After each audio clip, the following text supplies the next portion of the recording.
오늘 본문의 말씀을 보면 주제가 있습니다. 무엇에 대해서 주님께서 말씀하시는가 하면 기도에 대해서 말씀을 하고 있습니다.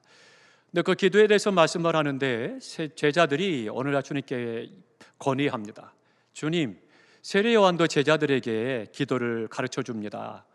그러니 우리도 기도를 알려주십시오. 부탁을 합니다. 그때 그래서 주님께서 가르쳐 주신 기도가 주님이 가르치신 기도, 우리가 시나으로 고백하며 드리는 주기도문, 그 주기도가 되죠. 그래서 이 주기도가 이제 시대에 따라서 약간씩 용어가 바뀌었지만 그렇지만 그 원문은 오늘 본문에 있습니다. 오늘 본문에 보면 읽진 않았지만 2절부터 보겠습니다. 누가복음 11장 2절부터 4절까지 보겠습니다. 함께 읽겠습니다. 예수께서 이르시되 너희는 기도할 때에 이렇게 하라. 아버지여, 이름이 거룩히 여김을 받으시오며 나라가 임하시오며 우리에게 날마다 일용할 양식을 주시옵고 우리가 우리에게 죄 지은 모든 사람을 용서하오니 우리 죄도 사하여 주시옵고 우리를 시험에 들게 하지 마시옵소서 하라. 아멘. 그러니까 예수께서 이르시되, 주님께서 가르쳐서 말씀하시기를 너희는 기도할 때에 이렇게 기도하라, 그렇게 말씀하십니다. 그리고 나서 이렇게 기도하라 해서 시험에 들게 하지 마옵소서까지 가르칩니다. 그리고 나서는 또 말씀하죠. 5절에 보니까 또 이르시되, 그렇게 말씀합니다.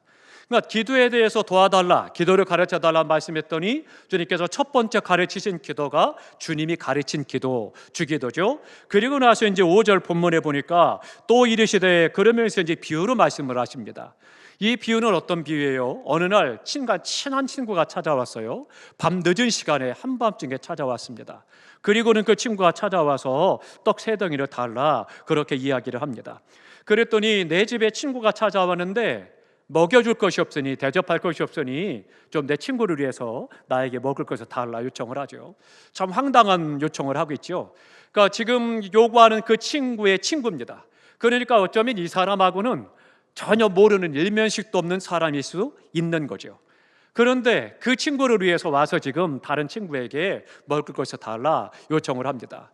그런데 그 친구 둘은 너무나도 친하기 때문에 그 친구가 이야기할 때, 야, 애들도 자고 아내도 다 자고 이 밤늦게 무슨 짓이야 이게, 야, 빨리 가, 그러지 않는다는 거예요. 오죽하면 밤늦게 그렇게 늦은 시간에 한밤중에 찾아왔을까. 더더군다나 나하고는 일면식도 없는 사람에게 먹을 것, 자기 친구를 주기 위해서 이 밤에까지 나에게까지 찾아왔다. 그러니까 그 마음, 그 중심을 보고 그리고는 그에게 떡을 주지 않겠느냐, 그렇게 말씀하고 있는 거예요. 이제 그 부분에 대해서 말씀을 하고 있는 거죠. 그러니까 내가 친구됨을 인해서는, 그래서는 주지 아니할지라도 강청함을 인하여서는 그 마음에 간절함이 있고 강하게 요구하는 그것에 대해서 떡을 주게 됐다, 그렇게 말씀을 하고 있는 거죠. 그러니까 우리가 기도할 때 간절한 기도가 있어야 된다, 강청의 기도가 있어야 된다, 그것을 말씀하십니다. 그러면서 봅니다. 또 9절을 보겠습니다. 그리고 나서 이 비유를 마친 다음에 또 뭐라고 말씀하느냐면 내가 또 너희에게 이르노니, 그렇게 말씀하십니다. 그러니까 계속해서 지금 뭐에 대해서 말씀하느냐? 기도에 대해서 말씀을 하고 계신 겁니다. 또 기도에 대해서 말씀하기를 구하라, 찾으라, 두드리라, 그러면 얻게 될 것이고 열릴 것일 것이고 또 찾아낼 것이다 말씀하면서 구하는 자가 받을 것이다, 그렇게 말씀을 하고 있죠. 그러니까 계속 기도에 대해서 지금 주님은 제자들에게 가르치고 계시다라고 하는 겁니다. 이제 그러면서 우리 하나님께서 얼마나 좋으신 분인가, 그것을 11절부터 말씀합니다. 너희 중에 누가 아버지 된 자로서 아들이 생선을 달라고 하면 애따 그리고 뱀을 주며, 우리나라 사람 같으면 더 좋아할지도 모르죠. 어머, 이렇게 보양식을 주셨을까? 더 기뻐할지 모르죠. 근데 외국 사람들 서양에서는 절대 뱀을 먹지 않습니다. 그러다 보니까 누가 뱀을 주느냐, 이 뱀을 준다는 이야기는 악하다는 그런 이야기예요. 그러니까 아버지가 아들을 위해서는 생선을 달라 하면 뱀을 줄 자가 없다, 좋은 것을 준다 말씀하죠. 또 알을 달라 하는데 전갈을 주겠느냐, 그렇게 말씀하십니다. 하물며 악한 아버지라도 좋은 것을 줄 알거든 하물며 하늘에 계신 너의 아버지께서 좋은 것을 주시지 않겠느냐, 그 좋은 것을 오늘 13절에 말씀합니다. 13절 다 함께 크게 읽습니다. 너희가 악할지라도 좋은 것을 자식에게 줄 알거든 하물며 너희 하늘 아버지께서 구하는 자에게 성령을 주시지 않겠느냐 하시니라. 아멘. 좋은 것이 뭐냐? 성령님이시라는 거예요. 그러니까 우리에게 성령님을 주신다라고 하는 것을 기도에 대해서 계속 가르치고 말씀하시면서 마지막에 가장 좋은 것이 바로 성령님이시다 말씀해주고 있는 겁니다. 그러니까 이 밤에 우리가 성령 충만을 사모하시기 바랍니다.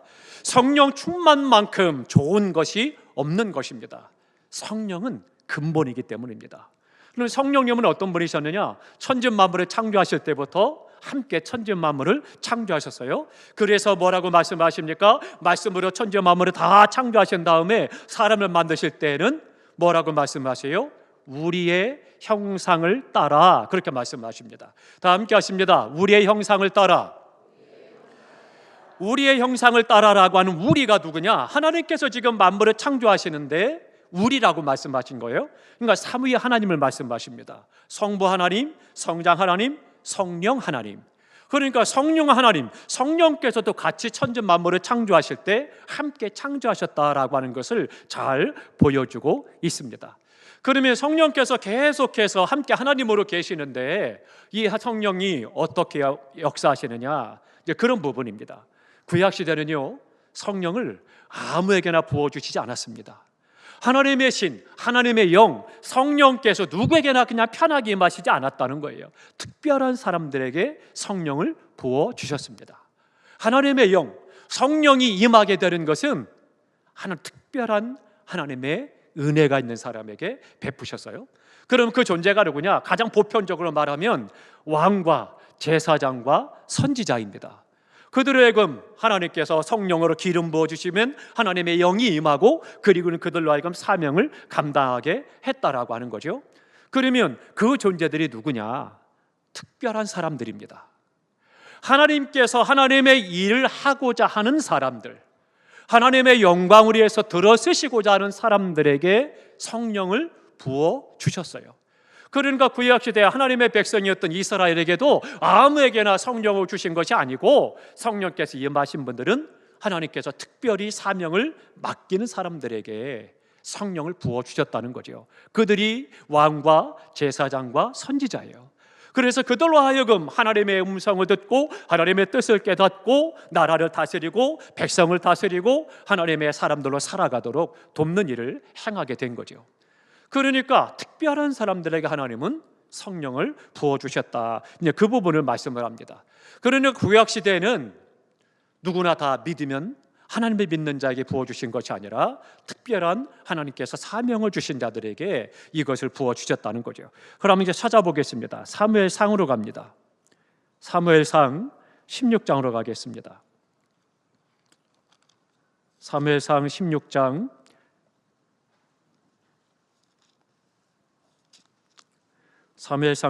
13절입니다. 434쪽입니다. 사무엘상 16장 13절 다 함께 있습니다.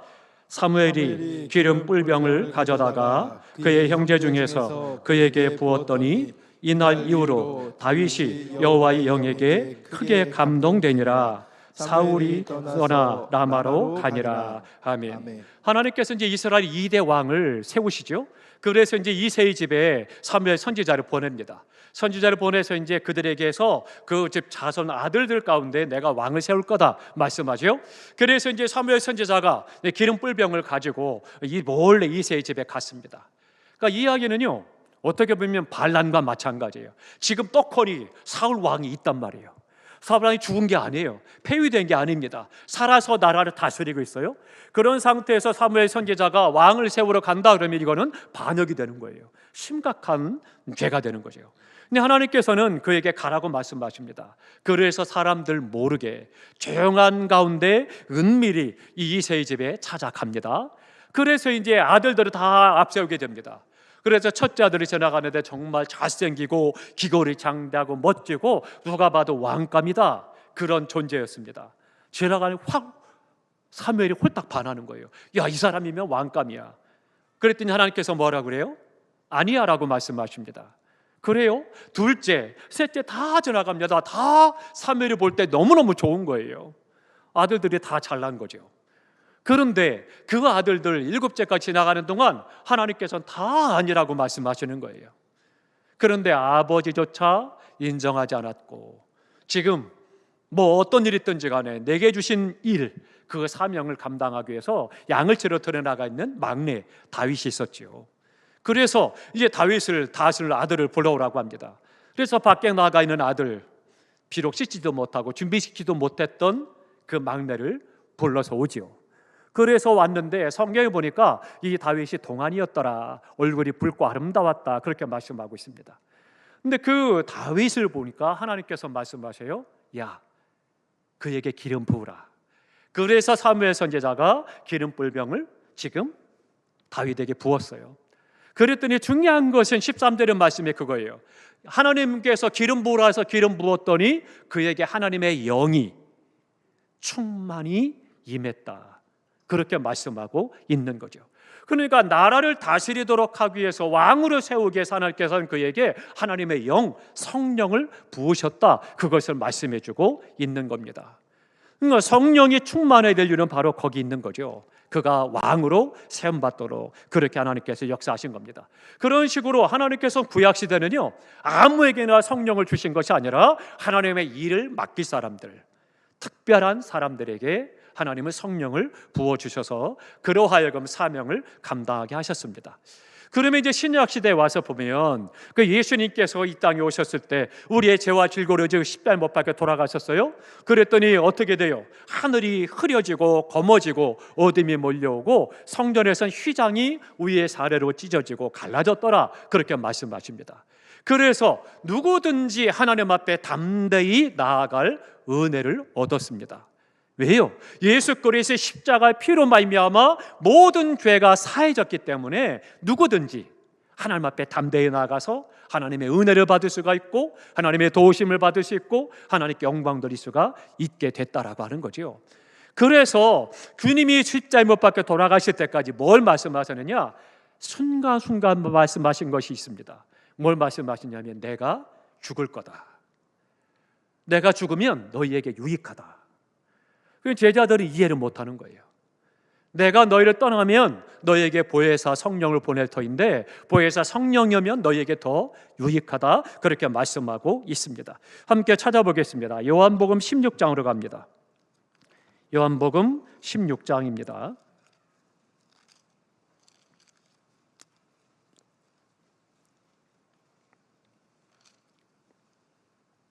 요한복음 16장 7절 보겠습니다. 7절 175쪽입니다. 다 함께 크게 읽습니다. 그러나 내가 너희에게 실상을 말하노니 내가 떠나가는 것이 너희에게 유익이라. 내가 떠나가지 아니하면 보혜사가 너희에게 오시지 아니할 것이요 가면 내가 그로 너희에게 보내리니. 아멘. 성령을 보내시겠다 약속하면서 내가 가는 것이 너희들에게 유익하다는 거예요. 그러면 내가 가면 성령을 보낼 것이다, 그것이 그분이라 하여금 우리를 이끌어가도록 인도하신다 말씀하고 있습니다. 그러면 요한복음 14장 26절에 보니까 이렇게 말씀합니다. 보혜사 곧 아버지께서 내 이름으로 보내실 성령, 그가 너희에게 모든 것을 가르치고 내가 너희에게 말한 모든 것을 생각나게 하시리라 말씀합니다. 그러니까 보혜사 성령을 보내겠다 약속하고 그 성령이 임하면 주님께서 말씀하신 것 다 생각나게 할 것이고 우리의 갈 길을 가르치고 인도하신다 말씀하고 있습니다. 그러니까 성령 충만해야 된다는 거예요. 성령 충만해야 하나님의 뜻을 알 수가 있고 하나님께서 말씀하신 것을 내가 기억하고 말씀대로 살아갈 수가 있는 것이고 우리의 삶이 주님의 인도를 받아, 성령의 인도를 받아 복된 삶을 살아갈 것을 말씀해주고 있는 거죠. 그러니까 성령 충만하지 않으면 아무것도 행할 수가 없는 거예요. 그래서 주님이 내가 가면 너에게 유익하다, 성령을 보내서 너희를 도울 것이다, 그렇게 말씀하십니다. 그러면 성령이 우리에게 임하시면 뭘 하시느냐? 7절 이하에 보면 요한복음 16장 8절을 보겠습니다. 8절 다 함께 했습니다. 그가 와서 죄에 대하여 의에 대하여 심판에 대하여 세상을 책망하시리라. 그러니까 성령이 오시면 성령이 죄에 대해서, 의에 대해서, 심판에 대해서 말씀할 것을 말씀하고 있는 것이죠.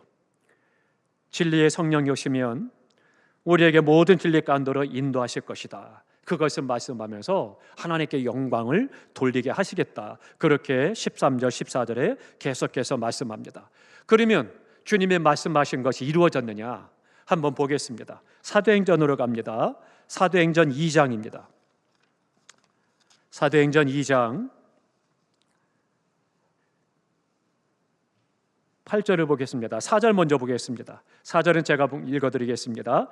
사도와 함께 모이사 그들에게 분부하여 이르시되 예루살렘을 떠나지 말고 내게서 들은 아버지께서 약속하신 것을 기다리라. 약속하신 것은 바로 성령님을 말씀합니다. 우리 8절 다 함께 읽겠습니다. 오직 성령이 너희에게 임하시면 너희가 권능을 받고 예루살렘과 온 유대와 사마리아와 땅끝까지 이르러 내 증인이 되리라 하시니라. 약속하셨어요. 그러니까 요한복음에도 계속 말씀하셨고 마태, 마가에도 말씀하셨던 그 성령을 보내신다. 이것이 사도행전 1장에도 계속 약속하고 있죠. 그랬더니 그러면 이루어졌느냐 보겠습니다. 사도행전 2장 1절부터 4절까지 봅니다. 다 함께 있습니다. 오순절 날이 이미 이르매 그들이 다 같이 한 곳에 모였더니 호련히 하늘로부터 급하고 강한 바람 같은 소리가 있어 그들이 앉은 온 집에 가득하며 마치 불의 혀처럼 갈라지는 것들이 그들에게 보여 각 사람 위에 하나씩 임하여 있더니 그들이 다 성령의 충만함을 받고 성령이 말하게 하심을 따라 다른 언어들로 말하기를 시작하니라. 아멘. 말씀하시고 약속하신 대로 지금 마가다락방에 성령께서 임하셨어요. 그러면 성령이 임하시면 의에 대해서, 죄에 대해서, 세상에 대해서 심판한다고 말씀하셨는데 그 말씀이 그대로 이루어지는 거예요. 그럼 제자들이 성령 충만 받고 나니까 세상에 나가서 너희가 죄에서 구원받아야 된다. 죄에 대해서 가르치고 있습니다. 뿐만 아니라 의에 대해서 말씀하셔요. 예수 그리스도를 믿어야만 죄가 사함받고 의로워진다. 그렇게 말씀했고요. 예수 안에서 심판이 있을 것이다. 성령이 오시면 의에 대해서, 죄에 대해서, 심판에 대해서 말씀하신다. 그것이 그대로 이루어지고 지금도 이루어지고 있는 것들을 볼 수가 있죠. 그렇기 때문에 성령 충만하다라고 하는 것이 너무나도 중요한 사건입니다. 그런데 누구든지 예수를 믿는 자에게 성령을 부어주시겠다 약속하셨습니다. 그렇기 때문에 우리가 이 밤에 사모해야 합니다. 주님은 사모하는 영혼을 만족하겠다라고 약속하셨습니다. 그러니까 성령 충만하셔야 돼요. 성령 충만하지 않으면 죄송하지만 온전한 올바른 신앙생활 할 수가 없는 겁니다. 성령 충만하지 않으니까 내 감정을 따라, 내 생각을 따라, 내 환경을 따라, 나 좋을 대로, 나 편할 대로, 내 보기 경험대로 그렇게 신앙생활하는 거예요. 신앙생활은 그것이 아닙니다. 하나님의 말씀대로 살아가는 거예요. 그러니까 성령 충만하면 말씀이 내게 살아 역사하고 말씀을 깨닫게 되고 기억나게 되고 성령이 그것을 역사하고서 가르치고 기억나게 하고 할 수 있도록 힘을 주시기 때문이죠. 그러니까 성령 충만하지 않으면 마음에 말씀대로 살아가고 싶어도 염려 근심이 앞서게 되고 고민하다가 염려하다가 말씀대로 살지 못하고 방황하고 힘들어하는 거죠. 그러나 성령 충만하면 성령께서 내 안에서 나로 하여금 말씀대로 살아낼 수 있도록 용기를 주시고 힘을 주시고 능력을 주시고 이기게 하신다는 것을 믿으시기 바랍니다. 성령 충만해야 돼요.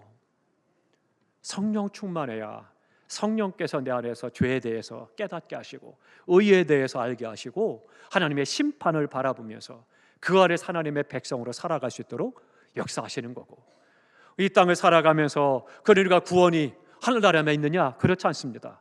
구원은 두 가지입니다. 하나는 하나님의 나라에서 하나님과 영생을 누리는 삶이 있고, 이 땅에서는 삶의 구원이 있는 거예요. 우리가 세상에서 살아가며 세상과 동떨어진 삶을 살아가지 않잖아요. 세상 가운데 살잖아요. 그러니까 죄가 관영하고 어둠이 관영하고 불의가 판을 치고 악한 세상 가운데 살아가니 우리가 고통할 수밖에 없는 거예요. 힘들고 어려울 수밖에 없는 거예요. 답답하고 괴로울 수밖에 없는 거죠. 억울할 수밖에 없는 거고. 그런데 그런 가운데서 삶의 구원을 이루시는 분이 바로 성령님이신 거예요. 그 성령께서 내 답답한 마음을 하나님께 속 시원하게 뚫어주시고 깨닫게 하여 주셔서 이기게 하여 주시고, 때로는 피할 길을 내주시고 능히 참고 견디게 하시고 은혜로 살아가도록 역사하는 거죠. 그러니까 내가 이런 아픔이 있습니다, 이런 괴로움이 있습니다, 이런 고난이 있습니다, 이런 환난과 시험이 있습니다, 이런 문제가 있습니다, 이런 비전과 기대가 있습니다, 그 모든 것들이 다 성령 안에서 해결이 된다는 것을 믿으시기 바랍니다. 그러니까 성령 충만하셔야 된다는 거예요. 성령 충만할 때 주님이 나와 함께 계시고 내 안에서 주님이 역사하시고 그것을 이루시고 인도하시는 것을 날마다 경험하고 간증하고 고백할 수가 있는 거죠. 그러면 한번 생각해 보시기 바랍니다. 오늘 본문에 뭐라고 그랬어요? 주제가 뭐예요? 기도라는 말씀이에요. 세례 요한의 제자들이 세례 요한은 기도를 가르쳤다는데 선생님 우리도 주님 가르쳐 주시죠? 그래서 주님이 가르친 기도, 주기도문을 가르쳐 주시고, 그리고 나서 간절한 기도, 강청의 기도를 가르쳐 주시고, 그리고 나서 무엇이니 믿음으로 구하는 것은 구하는 이마다 얻을 것이요 말씀하며 좋은 것을 주시는데 성령을 주신다 말씀하시는 거예요. 오늘 기도와 성령이 무슨 관계가 있어요? 열심히 주기도문을 가르쳐 주시고 간초하는 기도로 하라 하시고 구하는 자마다 주겠다라 약속하시고 응답하신다 말씀하더니 생뚱맞게 좋은 것 성령을 주시겠다 말씀하시는 거예요.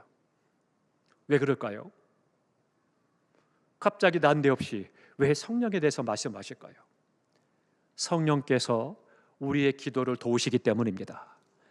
성령께서 나로 하여금 기도할 마음을 주시고, 성령께서 나로 하여금 기도하게 하시고, 성령께서 나로 하여금 마음이 뜨거워져서 기도하되 간절한 기도를 하게 하고 응답받는 기도를 하게 하기 때문입니다. 그렇기 때문에 생뚱맞은 것 같지만 기도의 근본이 어디에 있느냐? 성령님께 있다는 거예요. 그러니까 내가 말할 수 없는 탄식으로 기도할 때 성령께서는 어때요? 내 안에서 나를 위해서 탄식하며 기도하신다 말씀하시잖아요. 기도의 삶은 성령과 직접 관계가 있는 거예요. 성령 충만하지 않으면 기도하고 싶어도 할 수 없습니다. 성령 충만하지 않으면 내가 기도할 마음이 생겨도 기도를 못하는 겁니다. 그러니까 성령 충만하면 자그마한 일에도 깨닫게 하셔서 기도하게 하시고, 기도할 때 힘을 주시고, 기도할 때 하나님의 음성을 듣게 하시고, 기도할 때 하나님의 마음을 알게 하시고, 기도할 때 하나님의 역사하심을 보게 하시고, 기도할 때 이루시는 것을 성령께서 하시는 거예요. 우리 모두가 다 이 밤에 성령 충만하시기 바랍니다. 그래서 그동안 고민하고 괴로워하고 힘들어했고 염려했던 것, 이 밤에 성령께서 다 풀어주신 은혜가 있기를 주님의 이름으로 축원합니다. 성령 충만하셔서 오늘 밤에 돌아가실 때에는 내 마음에 평안함이 있고 감사가 있고 기쁨이 충만하고 찬송이 흘러넘치며 찬송하며 되게 돌아가는 은혜의 밤이 되시기를 주님의 이름으로 축원합니다. 우리 기도할 때 좀 더 힘있게 뜨겁게 간절히 기도하시기 바랍니다. 몇 마디 기도하다 돌아가지 마시고 오늘 차량 운행을 부탁드립니다. 9시 50분에 차량 운행해 주시기 바랍니다. 그래봤자 20분밖에 기도 못하는 거예요. 우리가 금요일날 하루 종일 일하고 피곤한데도 이 밤에 나왔는데 그저 1, 2분 몇 마디 기도하다 일어서서는 되겠습니까? 우리가 좀 더 마음을 다하고 중심을 다해서 한 2, 3분 기도했는데 기도할 것이 없다, 괜찮아요. 반복해서 또 기도 좀 먹고 기도하세요. 안 되면 하나님 나 죽고 싶어요, 나 너무 힘들어요, 하나님 너무 감사해요. 계속 반복해서 기도하십시오. 하나님께서 내 마음에 기도에 힘을 주실 것이고 어느 순간 기도가 입에서부터 성령이 내 안에서 기도를 시작하실 것이고 성령이 내 안에서 기도하기 시작해야 기도가 능력이 되고 힘이 되고 깊은 은혜의 세계로 나아가는 거예요. 내가 이 성을 가지고 생각하고 내 입술로 기도할 때는 몇 마디 기도 못하지만 성령이 내 몸을 빌어서 내 안에서 충만한 가운데 나를 위해 기도할 때는 기도가 깊은 기도가 되고 그 기도가 하나님의 음성을 듣게 되고 하나님의 영광을 보게 되는 것이고요, 응답의 역사를 보게 됩니다. 그저 몇 마디 기도하지 마시고 성령님 내가 사모합니다, 내게 기도의 힘을 주시고 내 기도를 도와주셔서 성령을 의지하고 간절히 힘써 기도하시기를 바랍니다.